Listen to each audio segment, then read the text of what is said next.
Hey guys, welcome back to my YouTube channel.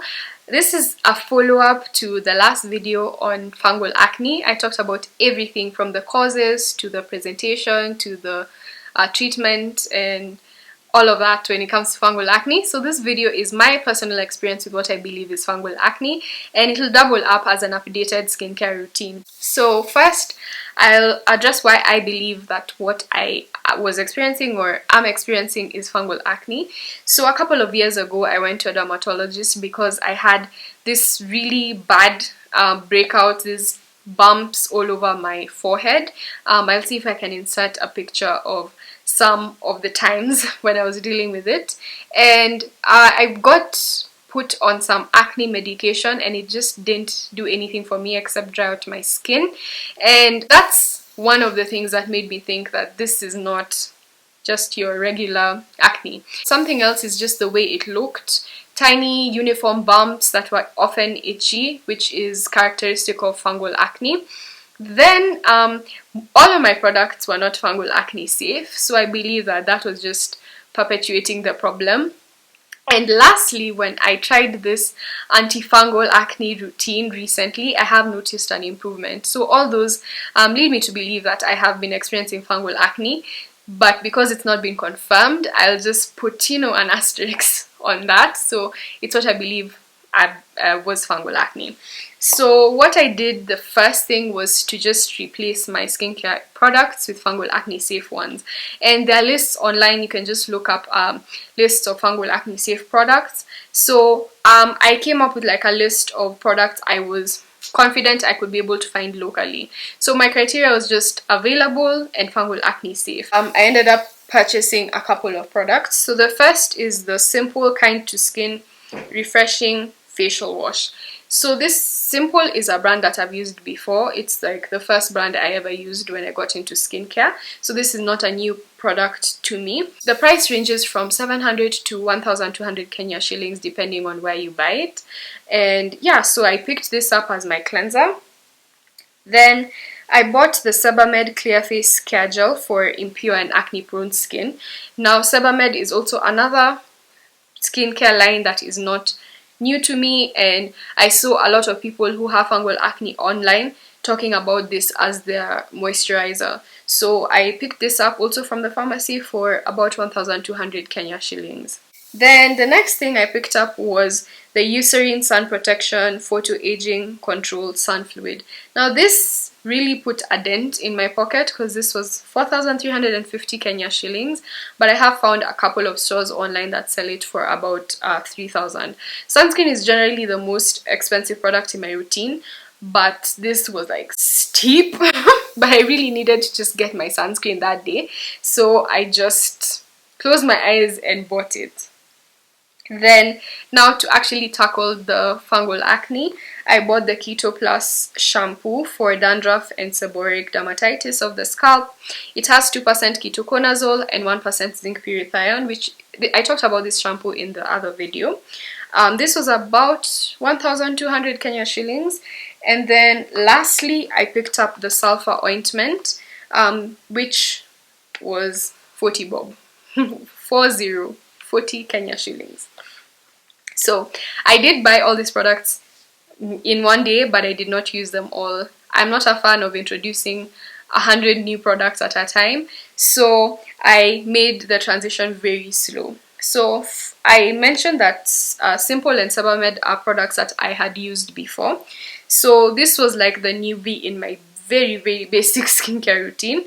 So I did patch test all the products that I've mentioned, and I have a blog post on how to patch test. I link it down below. So for 2 weeks, this was my routine. Very basic. So this in the morning and this at night. And I had no reaction, and actually I had taken a couple of before and after pics. So you can see that just by making my products fungal acne safe, I feel like my flare-up went down by maybe 70%. It was quite impressive, and I was very happy and excited. And then I decided that I wanted to try out the Keto Plus shampoo. So I did patch test it and then used it one night, didn't have any adverse reaction, and then now got into the groove of using it for about 2 weeks. So between May 17th, I think, and May 31st. I used it about 9 times. And how I'd use it is I'd cleanse my face and then rinse, my cleanser off, and then apply this, let it sit on my face for about 10 to 15 minutes, and then rinse it off and moisturize. Now, what I noticed about this shampoo is it was quite drying, and the Sebamed was not cutting it as a moisturizer, after this. So I ended up buying the Ordinary's 100% plant-derived squalane oil. I got this from an Instagram page. I'll link it on the screen for about 1,500, 1,600 Kenya shillings. And so what I did is I would either add a few drops of this into the moisturizer or apply the moisturizer and then follow up with a few drops of the squalane oil. And then when that was working out, I started using the squalane as an oil cleanser whenever I felt like it. So I like that it is a 2-in-1 product for me.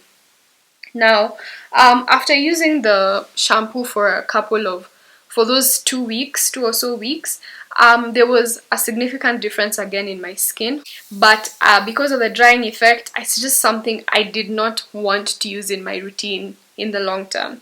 So I had read online that many people who have fungal acne really have a good experience with sulfur, because sulfur is great for acne and also for fungal infections.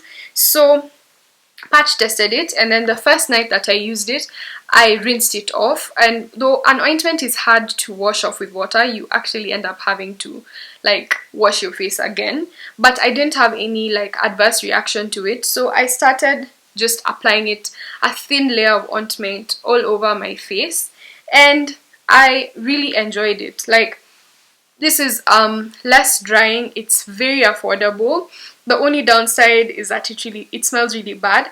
But after cleansing, so I just cleanse and then just apply the ointment. I found that because of the formulation, I didn't need to apply a moisturizer over it, and I didn't find it excessively drying. So I used this, between when I first used it and now, I've probably used it about 15 times, maybe even 20 times. Right now, I don't really have a regimen around when I use a sulfur. I just use it when I feel like, and I'm liking it in my routine. So that's really it. My routine now is so basic. I have a total of 5 products in my routine, and they've made a huge difference. My skin is not perfect, but my fungal acne has gone down significantly. I wouldn't say it's not there at all, but this is where I'm at. I would like to review these products just independent of them being fungal acne safe, because I do not know if I would repurchase all of them. So I will be doing reviews for each of these products.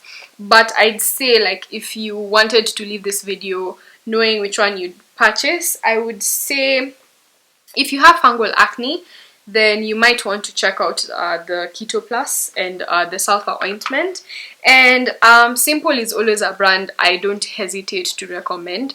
It just does its job. It is simple. So that's what I've been doing. Hygiene wise, my flare-ups would come recently because of sweating and working out a lot. So I just make sure that I shower immediately after my workouts. I don't sit in my workout gear for too long. And then diet wise, I think generally my skin just prefers when I don't eat a lot of dairy or gluten or a lot of wheat. So I'm going easy on my bread and dairy in general. I just wanted to update you guys. I'd love to hear from you what your skincare routine looks like right now. My routine has been, since I started, very basic.